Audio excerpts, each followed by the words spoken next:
नमस्कार, IND24 में आप सभी का बहुत स्वागत है। आपके साथ मैं हूं विवेक पांडे और आज चर्चा होने वाली है अविश्वास को लेकर। अविश्वास को लेकर इसलिए भी चर्चा होने वाली है क्योंकि आज सदन में जो बात हो रही है, जो चर्चा हो रही है, वो अविश्वास प्रस्ताव को लेकर है। हालांकि अविश्वास प्रस्ताव पर थोड़ा सा हम 9 साल पहले चले जाएं तो एक बार 9 साल पहले भी अविश्वास पर चर्चा हुई थी, लेकिन अविश्वास प्रस्ताव किस तरह से खारिज हुआ था ये भी सदन में हमने देखा था। बहरहाल कांग्रेस और बीजेपी दोनों ही पार्टियों की एक तरह से हम कह सकते हैं प्रतिष्ठा दांव पर है, यानी कि पक्ष विपक्ष की अपनी अपनी प्रतिष्ठा दांव पर है। अविश्वास से कौन पार पाएगा और किस तरह से अविश्वास की ये लड़ाई जारी रहेगी, इस पर हम चर्चा करने की कोशिश करेंगे और ये भी जानने की कोशिश करेंगे कि अविश्वास प्रस्ताव कितना सीरियसली है पक्ष विपक्ष दोनों के लिए। और अनुपूरक बजट बहरहाल पेश हो गया है और अविश्वास प्रस्ताव नेता प्रतिपक्ष ने पेश किया था। संसदीय कार्य मंत्री डॉक्टर नरोत्तम मिश्रा ने पलटवार किया, जबकि कांग्रेस विधायकों ने चर्चा के लिए अपना समर्थन दिया।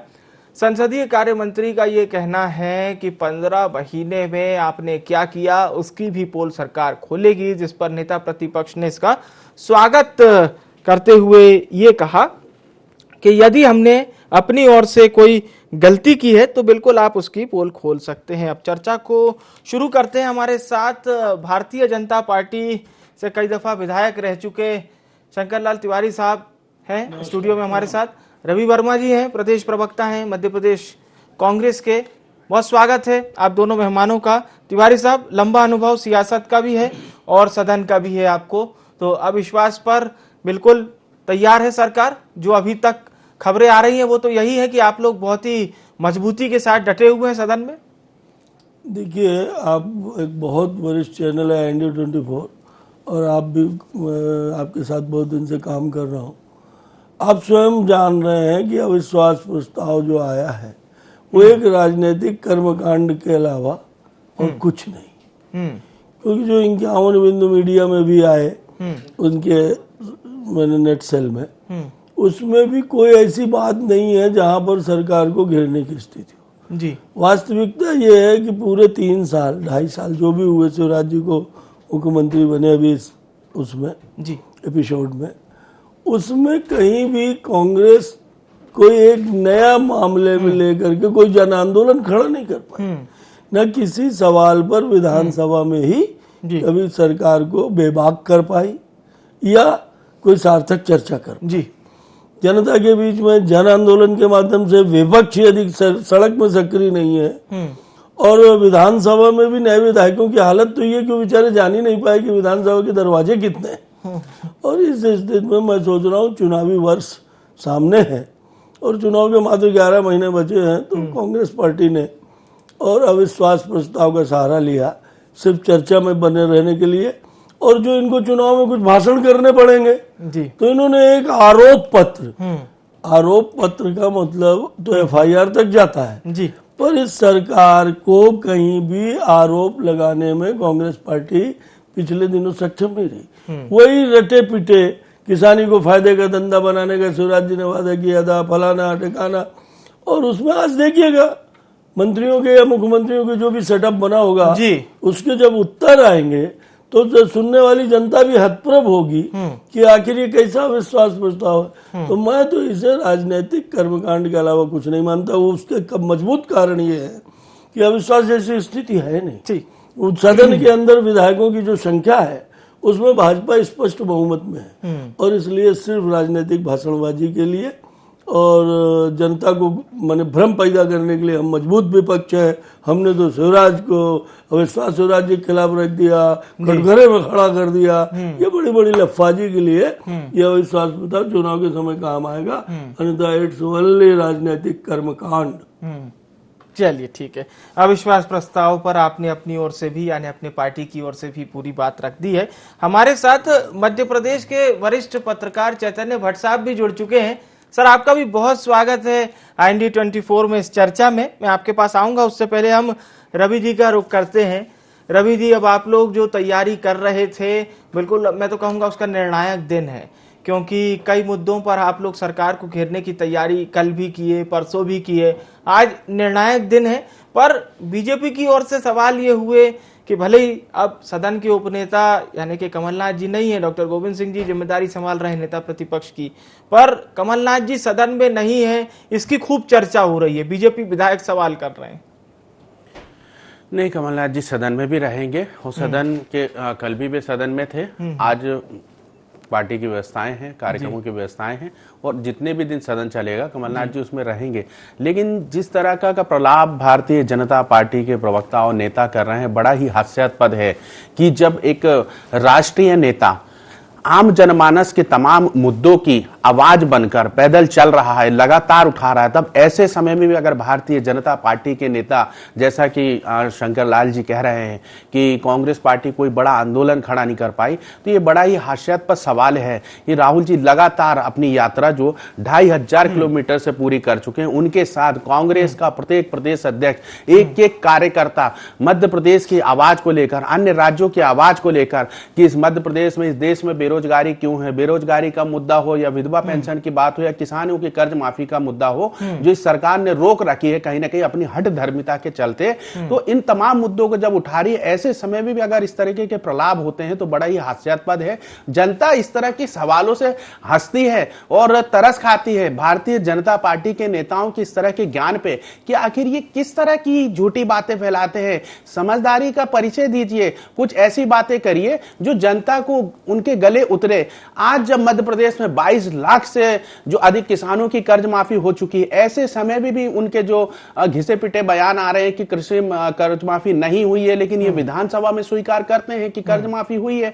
उनके प्रवक्ता या पूर्व विधायक मैं कह लूं आज मेरे साथ उपस्थित हैं, वे भी कह रहे हैं कि वो मुद्दा उठाएंगे, निश्चित तौर पर उठाएंगे कि भाई कृषि को लाभ का धंधा बनाना है। शिवराज जी ने कहा था, आज वो वादा क्यों पूरा नहीं हुआ? 18 वर्ष की सरकार में अगर ये सरकार खेती को लाभ का धंधा नहीं बना पाई है तो ये सरकार की विफलता ही तो है, जिसकी निर्धारित इस विषय को करते हुए कांग्रेस ने अविश्वास प्रस्ताव में शामिल किया और हम अविश्वास प्रस्ताव के माध्यम से विधानसभा में यह मुद्दा उठा रहे हैं कि ये जो सरकार है दो मुंहे तरीके की राजनीति क्यों करती है। ठीक है, मैं चैतन्य जी से जानने की कोशिश करता हूं, चैतन्य जी की क्या प्रतिक्रिया है। सर, बीजेपी कांग्रेस के लिए कितना अहम दिन आज आप मानते हैं? अविश्वास प्रस्ताव पर चर्चा 9 साल पुराना एक फ्लैशबैक था जब अविश्वास प्रस्ताव पर बीजेपी ने किस तरह से नेता प्रतिपक्ष ही छोड़कर अपनी पार्टी बीजेपी में आ गए थे। बहरहाल आज फिर से चर्चा हो रही है। चैतन्य जी। नहीं, देखिए वो तो खैर पुराना मुद्दा है और राकेश चतुर्वेदी जी उस समय जो छोड़ के गए थे अचानक और पुनः वापस पार्टी में आ गए। लेकिन मुझे लगता है कि अविश्वास प्रस्ताव कोई मायने नहीं रखता है, क्योंकि इसलिए मायने नहीं रखता है क्योंकि उनके पास संख्या बल बहुत ज्यादा। इससे बेहतर ये होना चाहिए कि कांग्रेस को इस बात पे दबाव डालना चाहिए सत्ता पक्ष के ऊपर कि आप ये 5 दिन का सत्र क्यों रखें। पूरे प्रदेश की तमाम समस्याएं हैं जिनके लिए कम से कम 15 दिन का सत्र तो होना चाहिए। एक दिन तो आपका दिवंगत नेताओं के उसमें चला जाता है, श्रद्धांजलि में चला जाता है। दूसरे दिन में अविश्वास प्रस्ताव को अभी सेकंड उसमें रखा गया है। तो अगर जो समस्याएं हैं जनता की उनको अगर प्रभावशाली ढंग से उठाया जाए और लगातार उठाया जाए, सुबह से लेकर शाम तक सत्ता पक्ष को इस बात के लिए घेरा जाए कि आपने जो जो वायदे किए थे वो पूरे क्यों नहीं हुए, उनके पीछे क्या कारण है, और उन वादों की जो हकीकत है वो उनको जनता के सामने। देखिए, विधानसभा एक ऐसा मंच होता है जिसमें जनता ये जानती है कि हमारा जो प्रतिनिधि है वो हमारी बात वहां पर रखेगा।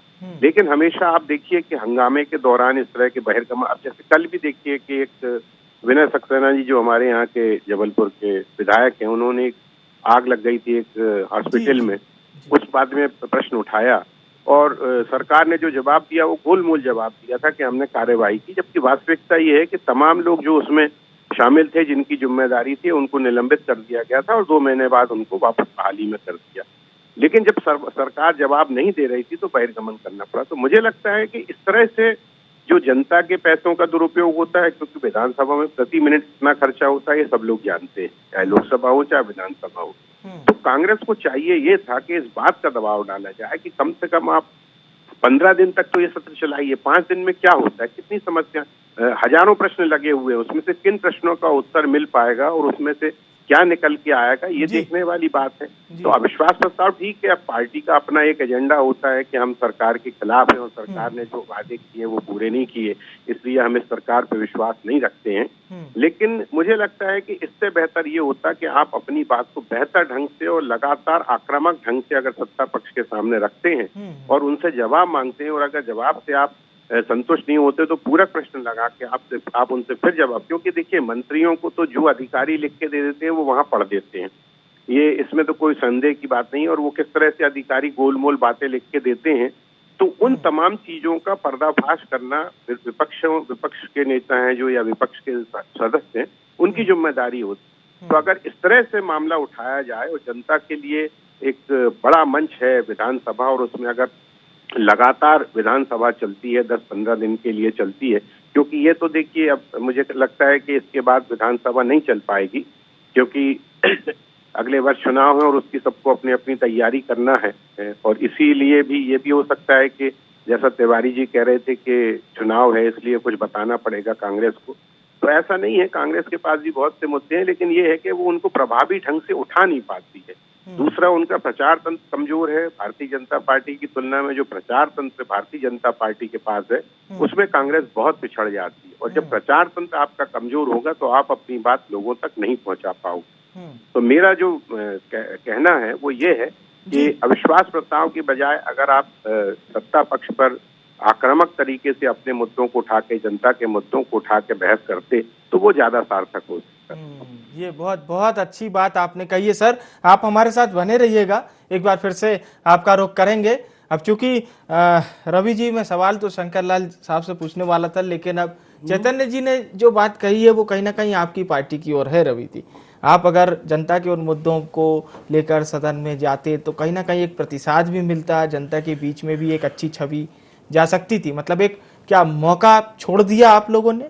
कोई बिल्कुल नहीं मौका छोड़ा है। जनता के मुद्दों को लेकर ही तो गए हैं हमारे नेता प्रतिपक्ष, हमारे अध्यक्ष, हमारे जो आला जो विधायक हैं, क्यों नहीं लेकर गए? आखिर ये सवाल की उत्पत्ति आखिर क्यों हो रही है? मैं बड़ा ही इस चर्चा से हतप्रभ हूं कि जब इस तरह की चर्चा हो रही है। विवेक जी, मेरी थोड़ा सा बात होने दीजिए। क्या किसान कर्ज माफी मुद्दा नहीं है? पोषण आहार मुद्दा नहीं है? इस प्रदेश के आम जनमानस से जुड़ा मुद्दा है। काराम बांध जो हमारे और आपके टैक्स से बना हुआ, क्या यह मुद्दा नहीं है? क्या ये मुद्दे नहीं मानते हैं चेतन भट्ट जी? ये क्या ये मध्य प्रदेश के लोगों से जुड़े मुद्दे नहीं है? तमाम जो मुद्दे हैं, विधवा पेंशन से जुड़े मुद्दे हैं, ये ऐसे प्रहार हैं, ये ऐसे विषय हैं जिससे घबराई भारतीय जनता पार्टी की सरकार सत्र को भी कम दिनों में चलने दे रही है। और कांग्रेस पार्टी के पूर्व मंत्री जीतू पटवारी जी की ओर से मांग की गई थी कि सत्र को बढ़ाया जाए, और जैसी की आशंका थी कांग्रेस पार्टी को कि लेकिन ये सत्र बढ़ाने का जो विषय है ये विधानसभा अध्यक्ष के हाथ में होता है, सरकार के हाथ में होता है, लेकिन सरकार की इच्छा और मंशा तो यहीं से साफ हो रही है ना। ये चर्चा से भागना चाहते हैं कहीं ना कहीं। हाँ, हालांकि चैतन्य जी ने भी बोला तकरीबन 15 दिन का सत्र होना चाहिए था। शंकर लाल जी, कुछ ऐसे मुद्दे हैं जिस पर विपक्ष आपको घेर रहा है। विपक्ष का कहना है कि मध्य प्रदेश में कभी भी पेंशन योजना लागू नहीं की जाएगी, राशन घोटाला हुआ, और भी बहुत सारे आरोप विपक्ष लगा रहा है आपकी सरकार पर। नहीं, मैं कह रहा हूँ कि विपक्ष का काम है आरोप लगाना, पर एक बात बड़ी अभी आदरणीय भट्ट जी ने भी कही, देखिए मैंने भी यही कहा था जी कि विपक्ष ने अपनी भूमिका ही नहीं निभाई मध्य प्रदेश के अंदर। मुझे इनके 2 प्रदर्शन याद आ रहे हैं। एक बार अरुण यादव ने घोषणा करी थी कि हम विधानसभा का घेराव करेंगे, ट्रैक्टर लेके आएंगे, किसानों को लेके आएंगे, और आपको याद होगा कि बाद में वो आंदोलन टाटा पिस हो गया और विधानसभा के सामने कांग्रेस के विधायक और प्लास्टिक का ट्रैक्टर लेके बैठ गए। एक और प्रदर्शन मुझे कांग्रेस का जन आंदोलन कहूँ, क्या कहूँ, रवि जी आऊंगा, क्या कहूँ कि एक आंदोलन हुआ जिसमें दिग्विजय सिंह के बेटे जयवर्धन सिंह जी ने कुर्ता फाड़ के फोटो खिंचाई। वो भी आंदोलन युवक कांग्रेस का था। नौजवान हमेशा लड़ता है, पर युवक कांग्रेस को कहूँगा कि उसने ऑर्गेनाइज किया था। पर जयवर्धन सिंह, क्या नाम गलत नहीं बोल रहा हूँ तो जी, वो पहुंच गया और उनका एक फोटो आया था। बाकी याद नहीं आ रहा कि इन्होंने कोई जन आंदोलन किया हो। और विधानसभा में मैंने पहले भी कहा कि जो अभी मेरे भैया कह रहे थे कांग्रेस के प्रवक्ता कि खेती के लिए क्या किया, किसान के लिए क्या किया? भैया आपने खूब किया, आपने कर्जा माफी का वादा किया। हमारे लिए तो ये खुद ही एक आरोप है कि आपने कर्जा माफी का वादा किया, 15-50 हजार तक के कर्जे छोटे छोटे जो थे वो आपने माफ किए, और उसके अलावा दूसरी तरफ आपने जो सत्यानाश किया, 1 रुपए भी, मेरा सवाल है जी बोलिए भैया से नहीं, पूरी कांग्रेस से, जी 1 रुपए भी किसी नेशनल बैंक को अगर खजाने से कर्जा माफी का दिया गया हो तो बता दें। नंबर 1, कोऑपरेटिव बैंकों को दिया गया हो तो कितना दिया गया बता दें। कोऑपरेटिव बैंक बैठ गए, पूरी कोऑपरेटिव सोसाइटियां बैठ गईं, और नतीजा ये हुआ कि लाखों किसान डिफॉल्टर हो गए, जिनका ब्याज अभी आपको याद होगा विधानसभा में शिवराज सिंह जी ने घोषणा करके माफ किया, नहीं तो वो खाद बीज भी लेने की स्थिति में नहीं थे ऋण से। अब इतने ही नहीं, कमलनाथ जी जितने दिन सरकार में रहे उन्होंने बीमा की राशि जमा नहीं की साहब, ज्यादा नहीं थी, वो 2500 करोड़ रुपए थी, जिससे बीमा की राशि के कारण किसानों को, बीमित किसानों को फायदा मिलता, और रोते रहे कि वित्तीय स्थिति खराब है, वित्तीय स्थिति खराब है। और उसके बावजूद जैसे मुख्यमंत्री शिवराज सिंह जी आए, उन्होंने, आपको याद होगा, उसी महीने में और 2500 करोड़ रुपए जमा कर दिए। किसान के लिए सबसे बड़ी चीज थी मध्य प्रदेश के अंदर पानी, और दुनिया के अंदर अगर पानी किसान को मिल रहा है तो वो अपने पसीने से अपनी रोटी, अपना पेट चला लेता है। मध्य प्रदेश के अंदर 2003 में जब सरकार बनी थी, 18 साल की बात कर रहे हैं, उस समय कुल 3 लाख हेक्टेयर की सिंचाई थी मध्य प्रदेश के अंदर, राजा रजवाड़ों के, अंग्रेजों के जमाने के भी और कांग्रेस के 50 वर्ष के राज के भी।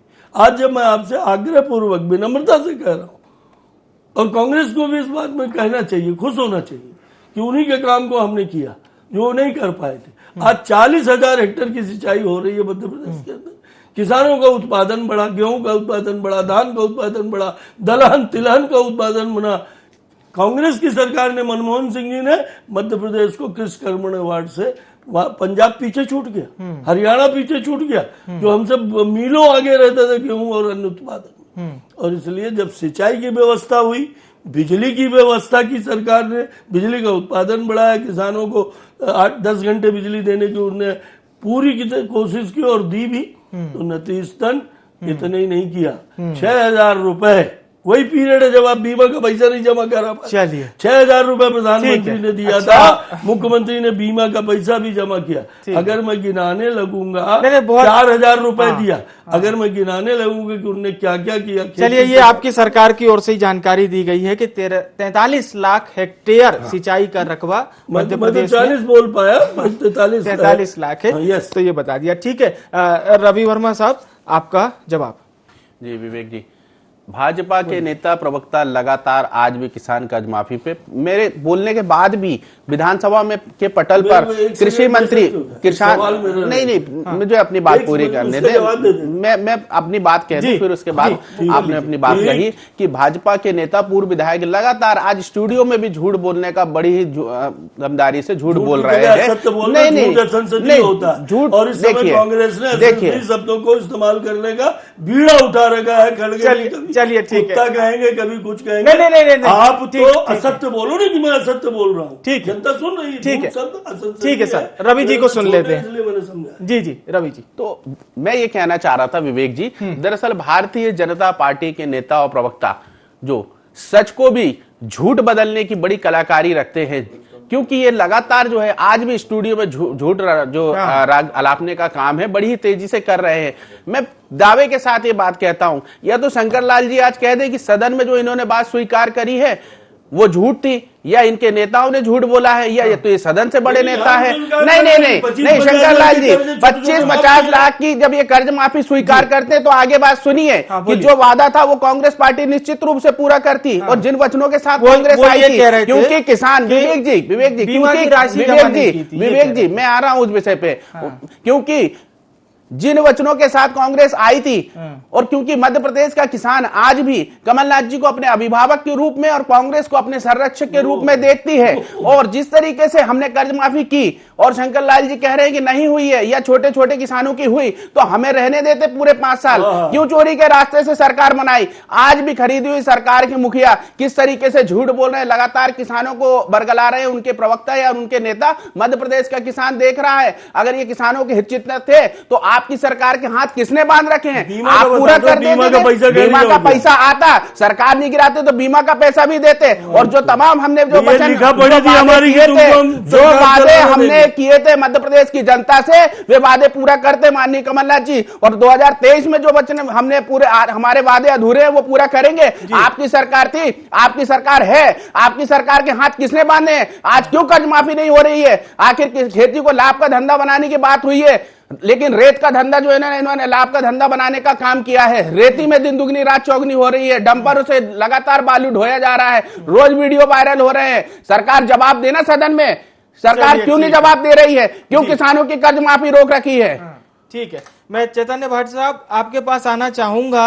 ये बहुत ही महत्वपूर्ण विधानसभा का सत्र है, हालांकि इसके बाद हम बजट सत्र भी देखेंगे, वो और निर्णायक हो जाएगा क्योंकि बिल्कुल हम चुनावी वर्ष में प्रवेश कर चुके होंगे।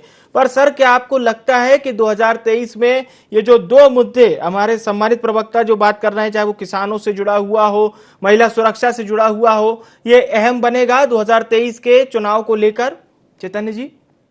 नहीं, देखिए, मुद्दे तो बहुत से हैं। मैंने पहले भी कहा कि मध्य प्रदेश में बहुत से मुद्दे हैं। आप जैसे किसानों की बात कर रहे हैं, आप किसी भी शहर के इलाके में जो किसानी का इलाका है वहां चले जाइए, 2-2 बजे रात को उठ के किसान अपने खेतों में सिंचाई कर रहा है, क्योंकि उसको 2 बजे रात के बाद बिजली मिलती है। तो सवाल इस बात का है कि किसानों के रहनुमा बनने की तो दोनों पार्टियां कोशिश करती हैं कि हम किसानों के सबसे बड़े खैरख्वाह हैं, लेकिन वास्तव में किसानों की क्या हालत है ये आपको जाके वहां पे मंडी में जो धान की तुलाई हो रही है अभी, उसमें जिस तरह से दलाल सक्रिय हैं और किसानों को उनका पैसा नहीं मिल पा रहा है, वो देखा जा सकता है। दूसरी बात, जहाँ तक घोषणाओं की बात है तो इसमें तो कोई शक नहीं है कि घोषणाएं तो हर नेता करता है। मुख्यमंत्री जी ने अभी पिछले दिनों एक बड़ी घोषणा की थी कि भोपाल की सड़कें जो है वो 15 दिन में ठीक हो जाना चाहिए। विवेक जी, आप तो भोपाल में ही रहते हैं, आपको शायद जानकारी होगी कि भोपाल की सड़कें ठीक हुई हैं कि नहीं। तो देखिए, घोषणा करना और उस पर अमली जामा फैलाने में इसमें बड़ा फर्क होता है, क्योंकि जब आदमी सत्ता में नहीं रहता है तब बहुत सी घोषणाएं करता है, लेकिन जब वो सत्ता में आता है तब उसको वास्तविकता का पता लगता है कि हमारे पास पैसा है कि नहीं। और आप देखिए कि मध्य प्रदेश में कर्ज कितना बढ़ता जा रहा है, लगातार कर्ज लेते हैं और उसके बाद आप जो पूर्ति कर रहे हैं वो आफ्टर ऑल जनता से ही तो लिया जाएगा ना पैसा, सरकार अपनी जेब से तो देगी नहीं। तो सवाल इस बात का है कि जब सत्ता की बात आती है तो दोनों ही पक्ष, कोई भी पार्टी, देखिए राजनीति में कोई भी पार्टी है वो सत्ता में आने के लिए ही राजनीति करती है, और सत्ता में आने के लिए तमाम तरह से जिस तरह के प्रलोभन आजकल दिए जा रहे हैं, अभी आप देखिए राजस्थान में 500 रुपए की गैस सिलेंडर दिया जाएगा, ये इस तरह के जो प्रलोभन दिए जाते हैं और उसमें जनता भरमा भी जाती है और उस तरह से सत्ता में भी लोग आ जाते हैं। लेकिन उसका प्रतिफल क्या होता है? जब आपके पास पैसा नहीं है और आप अगर इस तरह के वादे कर दोगे तो फिर तो ये दिक्कतें होंगी ना, परेशानी जनता को भी होगी और आपको भी होगी। आपके जो वादे हैं वो अधूरे रह जाते हैं, और जब अधूरे रह जाते हैं तो विपक्षियों को इस बात का मुद्दा उठाने का मौका मिल जाता है कि आपने वादे तो किए थे लेकिन पूरे नहीं किए। तो मुझे लगता है कि अब अगले वर्ष चुनाव है, निश्चित रूप से दोनों पार्टियां अपनी तरफ से पूरी कोशिश कर रही हैं कि वो सत्ता में आए। कांग्रेस भी अपने तरफ से प्रयास करेगी कि जिस तरह से उसको धोखा मिला, जैसा उनका दावा है कि उनके लोग को भारतीय जनता पार्टी ने खरीद दिया 35 करोड़, कोई 30 करोड़, लेकिन आज तक उसका कोई प्रूफ नहीं दे पाए कि इसको 35 करोड़ रुपए से सूटकेस में तो आया नहीं होगा, कहीं तो जमा किया होगा 10-12 जितने विधायक थे। तो मुझे लगता है कि इस तरह की बातों से कोई जनता को फर्क नहीं पड़ता है। जनता की जो समस्याएं हैं उनसे वो खुद लगातार जूझ रही है और वो जूझती रहेगी। बिल्कुल, बहुत बहुत शुक्रिया आप सभी सम्मानित जनों का हमारे साथ चर्चा में जुड़ने के लिए। तिवारी साहब, वर्मा जी, चैतन्य भट्ट साहब, बहुत बहुत धन्यवाद। अविश्वास पर बहस पर हम चर्चा कर रहे थे। अविश्वास प्रस्ताव तो कांग्रेस की ओर से ला दिया गया है, चर्चा चल रही है, सरकार भी अपनी ओर से जवाब दे रही है, लेकिन कांग्रेस की बॉडी लैंग्वेज भी बहुत कुछ बयां कर रही है। यानी कांग्रेस अब मुद्दों को अपने हाथ से जाने नहीं देना चाहती, लेकिन उसका सामना है भारतीय जनता पार्टी से, जो सत्ता और संगठन के समन्वय से चलती है। अब ये अहम बात होगी कि इस सत्ता और संगठन के समन्वय से चलने वाली बीजेपी की काट कमलनाथ हो या कांग्रेस हो किस तरह से कर पाते हैं, ये देखना अहम होगा। एंड स्पेशल में इतना ही। मुझे यानी विवेक को दीजिए इजाजत। नमस्कार।